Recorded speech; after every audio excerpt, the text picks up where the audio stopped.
Pakistan's lawless tribal area. This is where Al-Qaeda and the Taliban have carved out safe havens to regroup and train since the Americans drove them out of Afghanistan 5 years ago. Al-Qaeda is pushing deep into dangerous territory. He's investigating reports that local Pashtun tribesmen have turned on some of the foreign militants allied to Al-Qaeda. Around a bend in the road, and here they are. Men who in the past have supported the Taliban and Al-Qaeda, now fighting pitched battles to drive out a group of foreign militants. Government sources say 250 foreigners from the Islamic movement of Uzbekistan have been killed. Local people say far fewer, but there have definitely been several weeks of fighting. Further down the road, the tribal fighters have sealed off a group of walled compounds where Uzbeks had been holed up. The fighters take our cameraman and a handful of other reporters on a tour. The journalists are all from the tribal areas.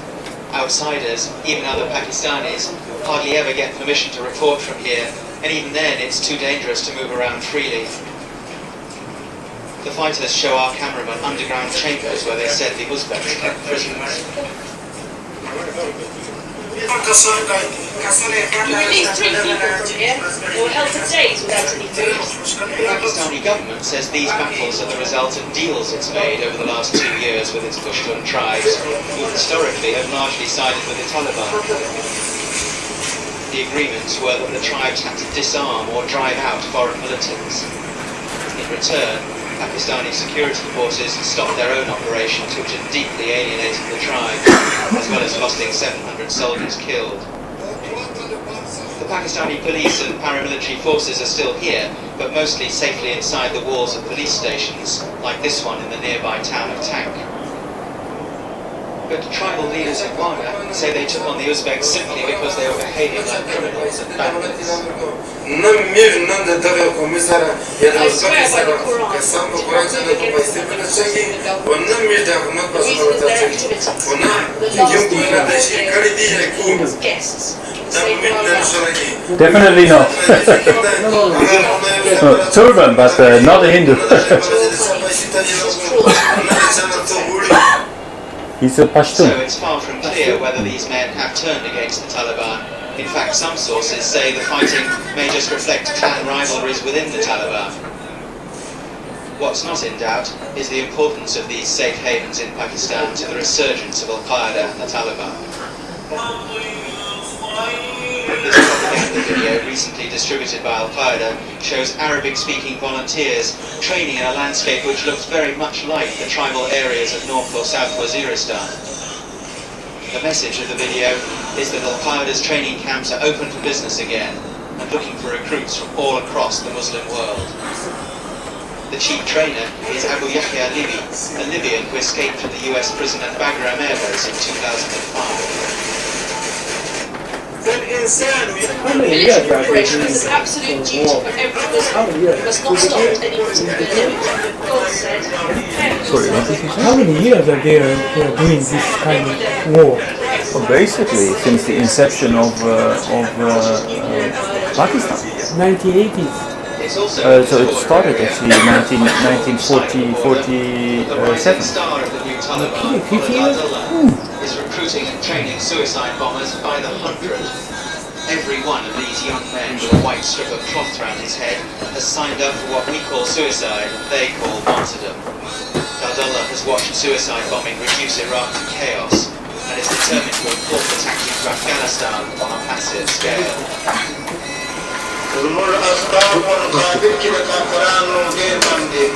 however, our resources against the Taliban are limited. All the infidels were convinced and wanted to destroy the Muslims.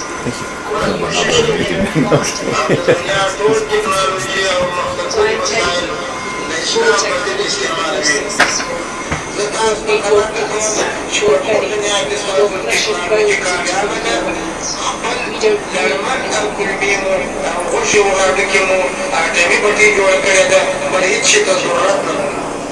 Volunteers stream up to register their names for death.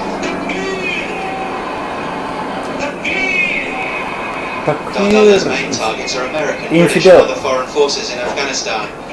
But his speech makes it clear that he supports Osama bin Laden's goal of driving foreign forces out of all Muslim countries, and shares his tactic of attacks inside America and its allies.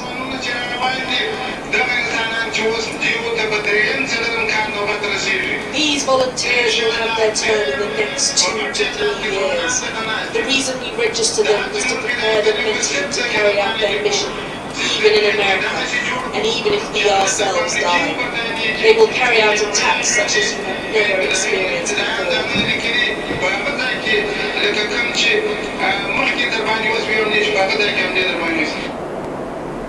An Afghan journalist filming for us managed to meet one of the suicide volunteers deep inside Afghanistan, in the central province of Ghazni. Mohammed Asim was 25, with 2 children. His comments reinforce the message that the new Taliban see themselves as very much part of the global jihad. You will find that people from many different Islamic countries who went through this training. This even included Muslims from America and Britain who registered themselves with masters in British training. Asim was radicalized not by seeing foreign forces in Afghanistan, but by reading a statement on the internet by an Iraqi woman who said she'd been raped by American soldiers. Lieutenant Azai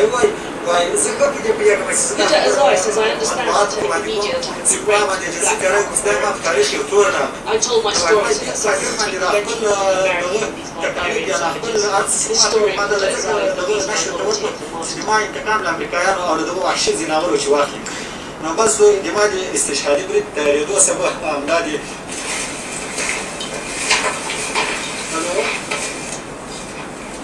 Asim gets a call.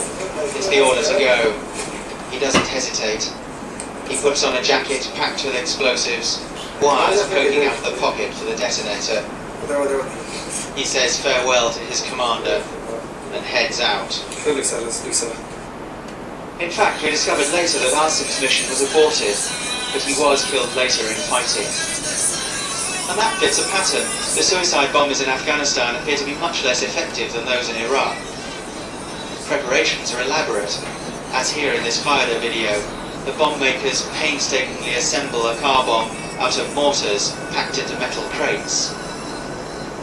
But a study by the Jamestown Foundation in Washington found that in 16 of the 22 suicide attacks in Afghanistan in January and February, the only person to die was the bomber. That's because the bombers in Afghanistan have been attacking hard military targets, such as heavily armoured convoys. Results in Iraq have come by attacking soft civilian targets such as markets, provoking a sectarian civil war. This Qaeda bomber was targeting just 2 Humvees. And it's not even clear from the video that he hit either of them.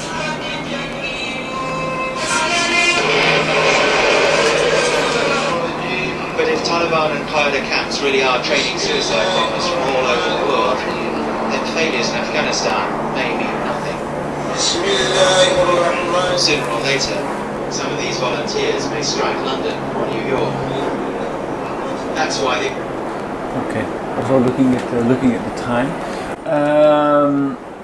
So what we see in this message, in this video, is that actually the local control that should take place by Pakistan is not being performed by Pakistan. It's performed by Pashtun, who let that area be controlled and try to let the Pashtun force out the Al-Qaeda and Taliban terrorist organizations. So that means Pakistan is actually not under control. The Pashtun are also known to have close ties with mainly the Taliban. Therefore, it's not really sure whether they are actually driving them out or just trying to exercise and dominate control and get more influence. So the local Pashtun have on their main agenda is to become independent, to have the Kashmir region become independent from India and Pakistan. Whereas the Taliban has a different agenda and uses North Pakistan to actually set up training grounds to be used within Afghanistan. the Pakistan government has an interest to bring in these terrorist organizations against India, and Al Qaeda is using it as a training ground to fight their global war. In short, it is a total and utter mess. It's really an utter mess, and nobody is really in control. Allegiances and alliances are changing very rapidly. So there is no control, and it's very, very difficult for anybody to create this. Now, is this a coincidence? I think that it is part of the design of what happened when the British left India. They basically created a country or two countries that were deemed to fight each other, that have such different backgrounds, and that are by design, by the way that the borders have been drawn up, so much divided and so difficult to control, that that this was about to happen. And this I think is a strong parallel with what happened in the Middle East after World War I, when the borderlines were drawn up between, for example, Syria and Iraq and Iran. New countries were created which had people with different ethnic backgrounds, with different religious backgrounds being put together in a single country, which by design would lead to conflicts. But when there is conflicts, it's much with people fighting among each other, it's much easier to control what's going on. So I don't think it was really a coincidence that this happened. But in the meantime, Pakistan, with its more than 200 million people, is a country that has significant problems. And what's happening in Kashmir is taking a toll, not only in Pakistan, not only in India, but also in the rest of the world. So the leaders in Pakistan have hardly clamped down on the Muslim radicals, and what is more, the United States in the 1980s, and we were just talking about the fact that the United States has been supporting troops to fight ISIL. But in the 1980s, this is another example where the United States has been sponsoring a terrorist organization to fight, to help support the first jihad against the Soviet Union in, not in Pakistan, but in Afghanistan.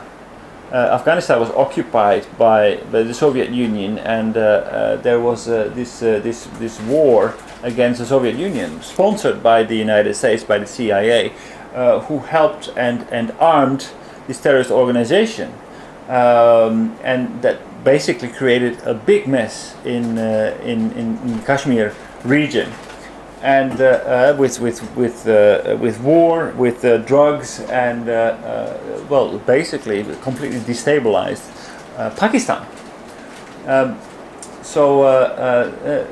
These armies have been used against Afghanistan and jihad in India and Kashmir, but when the US finally left Pakistan in 1989, there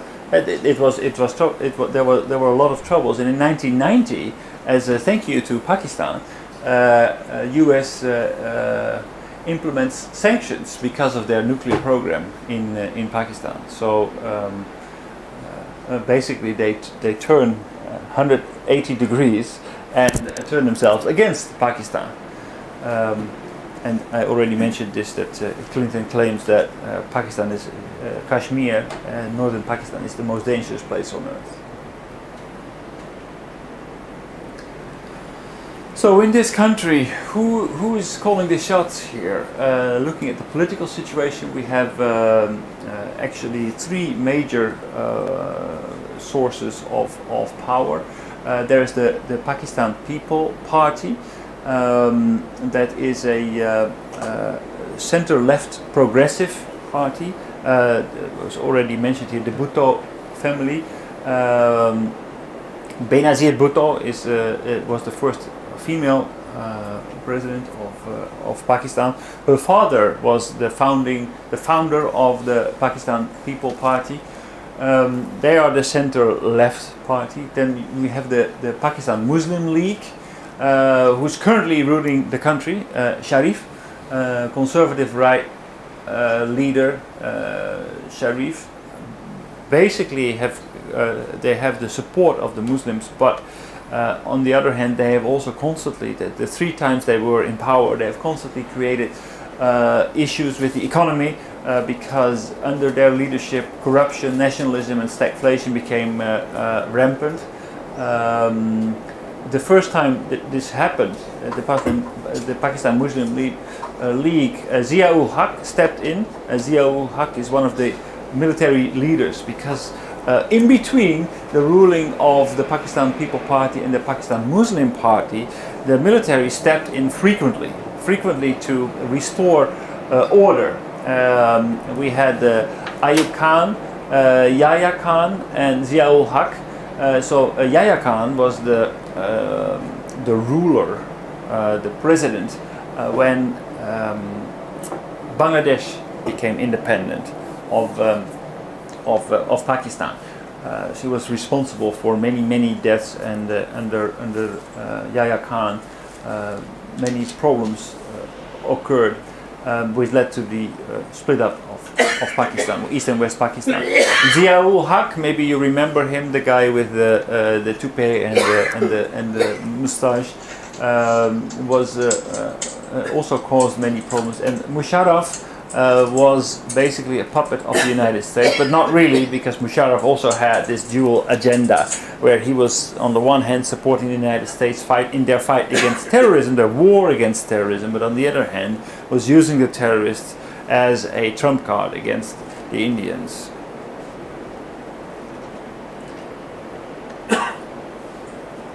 And then there is China, to make everything even a little bit more complicated. China,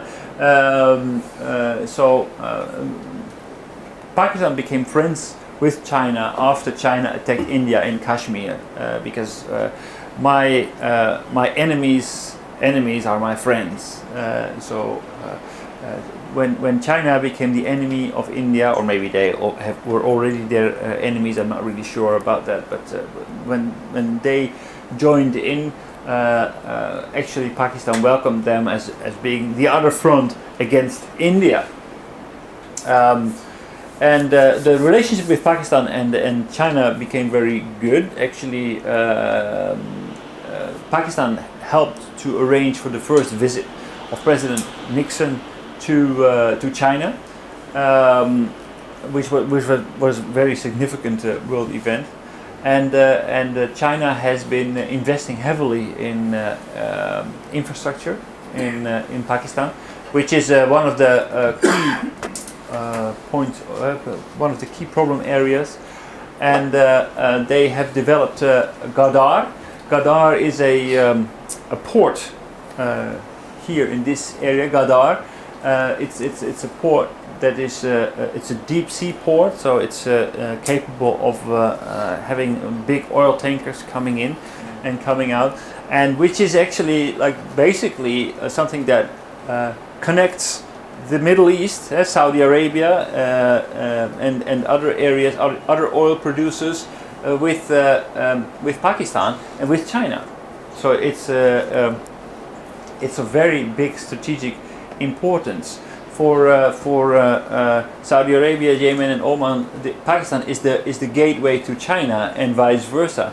And then we have actually another thing that basically would be a big potential, and probably behind the assessment that Pakistan could grow to be the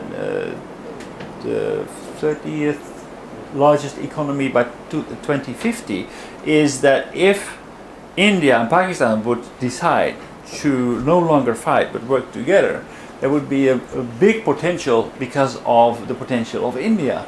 It is estimated that if they would make peace, that trade would quadruple, and then this is also a growing area, and this connection, the east-west connection, Pakistan could be the gateway to Eastern Europe and to the rest of Europe.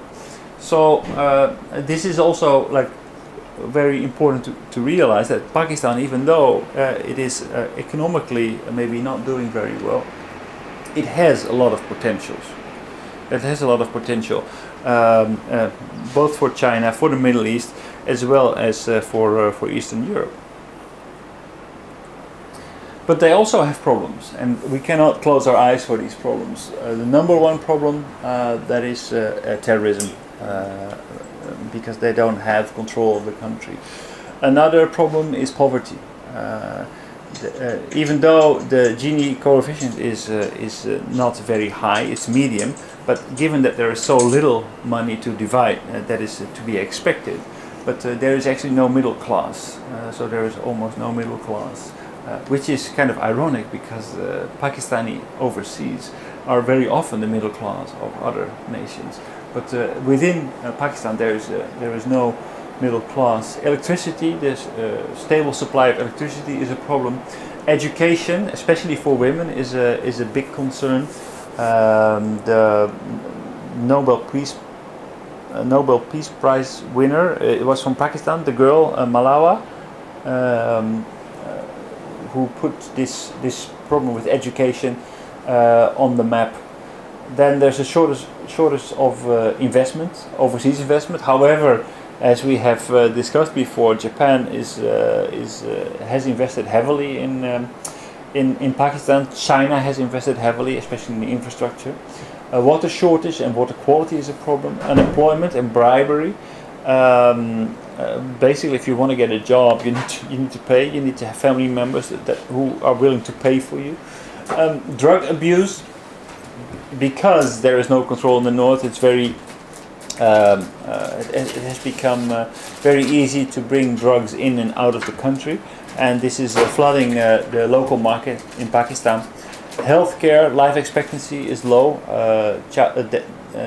Deaths at childbirth are common, and life expectancy is short. And then there is the issue of refugees. So Pakistan is facing a lot of problems. It's a diverse country. It is a country that faces a lot of difficulties, and it doesn't have a stable leadership. But it also has potential for growth. And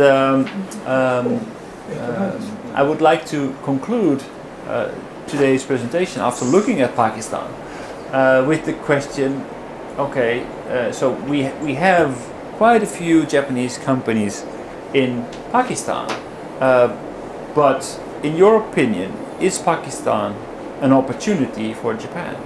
Also, if you compare it to, for example, India, if you compare it to Bangladesh, if you compare it to Myanmar, Vietnam, why would we want to go to Pakistan? What makes Pakistan an interesting location space for Japanese companies?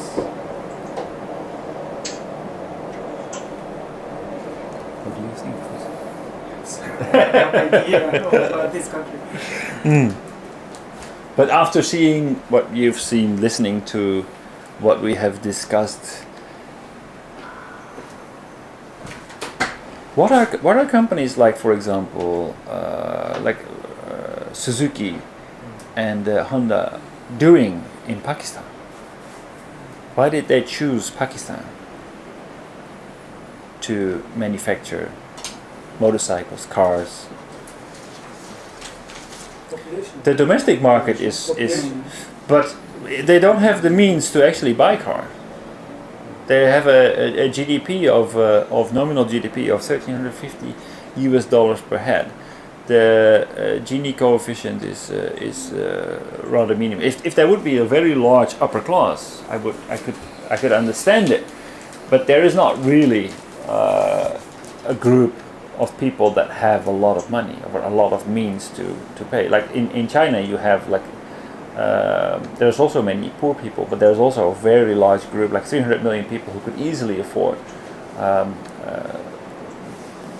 consumption goods. And it's Bangladesh and Pakistan very target countries for Japanese companies. But why? Because of huge population means consider for the still rich people existing there, about million, 2 million, 3 million. So they just really target high income people.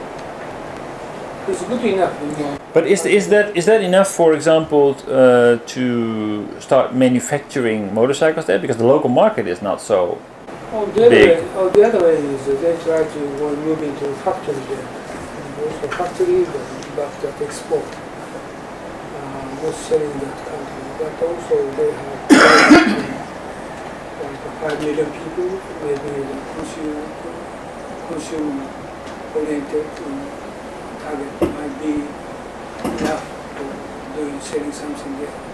But also they can start to build a factory there using cheap people. So Pakistan and Bangladesh is two targets. But the political risks seem to be so big if you compare them to almost any other country in the world. Oh, of course. And there are other countries that have a large population, like Bangladesh, who also form a political risk, but not in the same extent as, for example, Pakistan. Yeah, always in the world business is risk and profit is same balancing. If you consider for the high risk means you get a lot of profit because of the multinational company don't want to go there.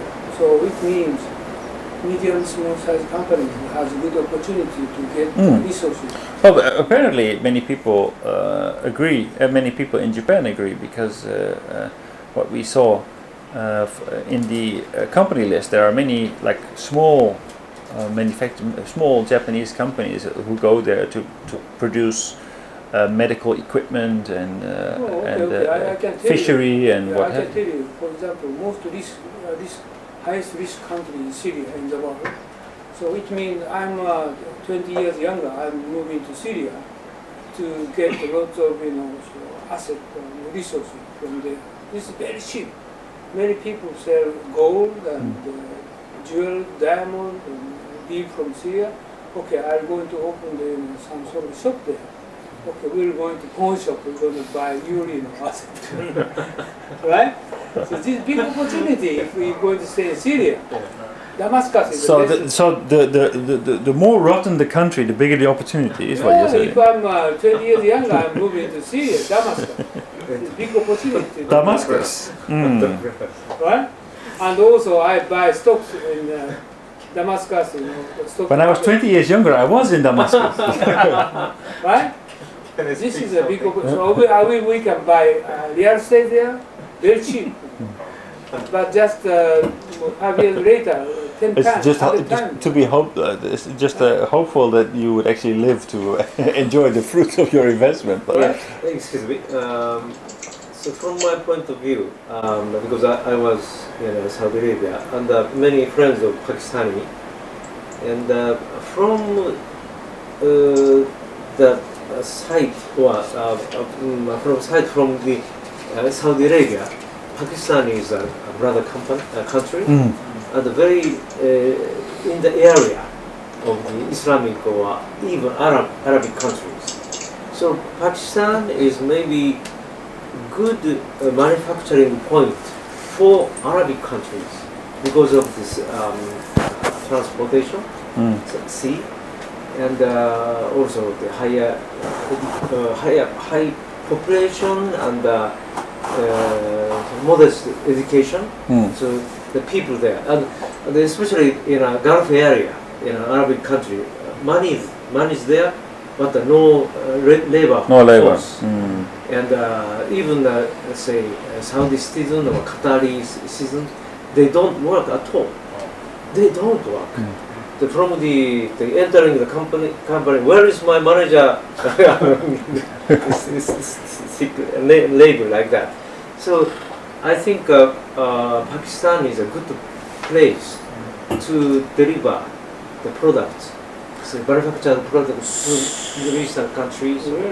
So basically, Pakistan is the manufacturing place for the Middle East. I feel so. Yeah, from my experience. Well, actually, it's said that Pakistan is also like the connection point between China and the Middle East.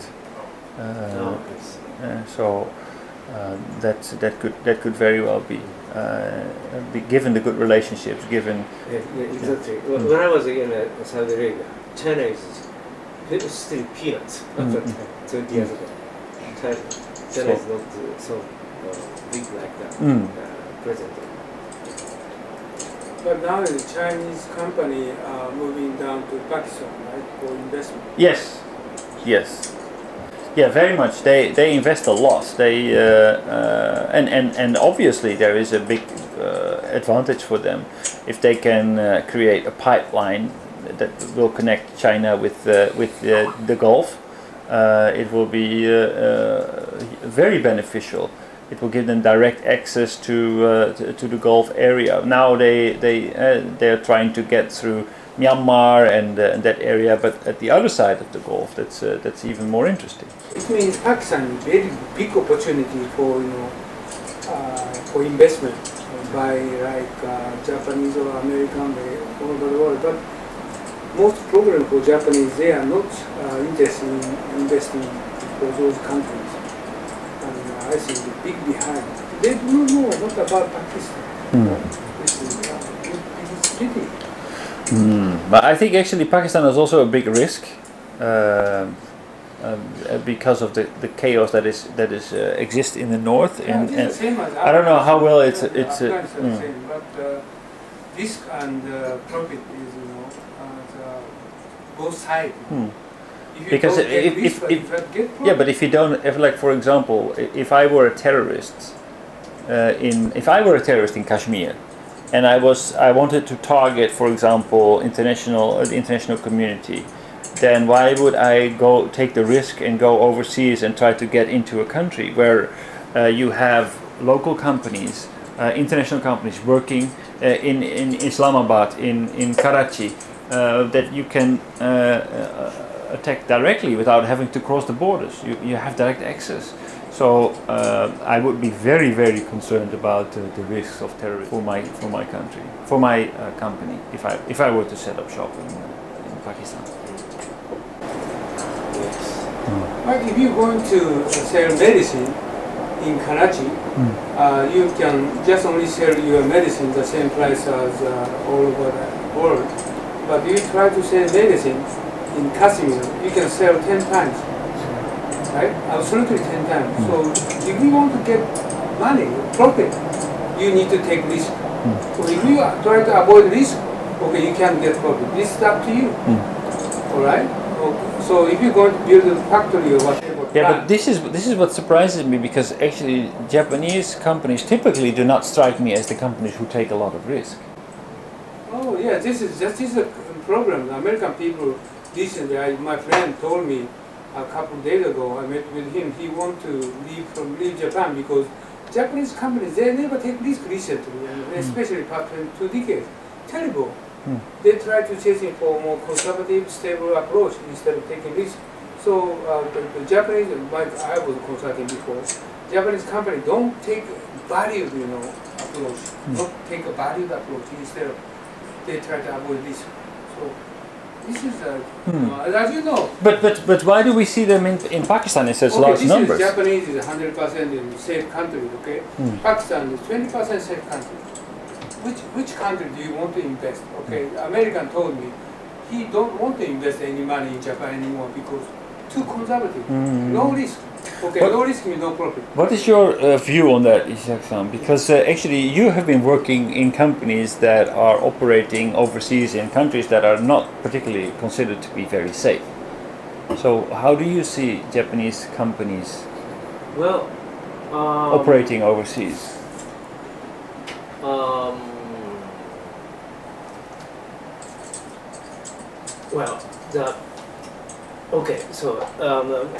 Exactly as Mr. Uno told just now. the problem is the headquarters. Mm. Head office located in Japan. Inside the building office, they are very much conservative. Mm. But say something like a soldier, soldier or say commander So in a local commander, local commander in foreign areas. They are very much say every day under the risk. So I was in Saudi Arabia in 1991 while a missile is coming from Iran, and every day we are looking up to the sky. Okay, no missiles there like that. This is the Japanese company's reality, and working outside Japan, they are facing at the risk, but all decision making is made in a safer area, headquarters in Tokyo. So everybody who's working in those areas, they're basically aiming to become part of the head office. Yeah, well, that's my maybe that is my private experience. So Yeah, but basically, such as Toshiba or the other programs in corporate governance, really they are doing something like very old time Chinese palace politics like that. This is a problem. So maybe if we are materializing Mr. Uno's world, headquarters people should go to outside and coming back like that. So within a few years time, everybody they must not sitting in the chair in the headquarters. but it's like deemed as a demotion, right? If you are expelled from the head office in Japan, it's very much like you. That's right. Yeah. This is the something like all the Chinese style. So. Yeah, all the Chinese style. Even the Ming dynasty, they sent Taiwan's Chonghua's fleet outside, but once the emperor changed, everything finished. This is Japan now. Yeah, that's right. I agree with you. Do you know the Angola? I know Angola. Okay. How many years? I think 20 years ago, Angola government had very close, strong connection with them after their revolution. And they come to Kuala Lumpur and they asked me to meet with me, and they want to sell oil to Japanese company. I met with top oil executives in Japan, but they don't want to deal with Angola.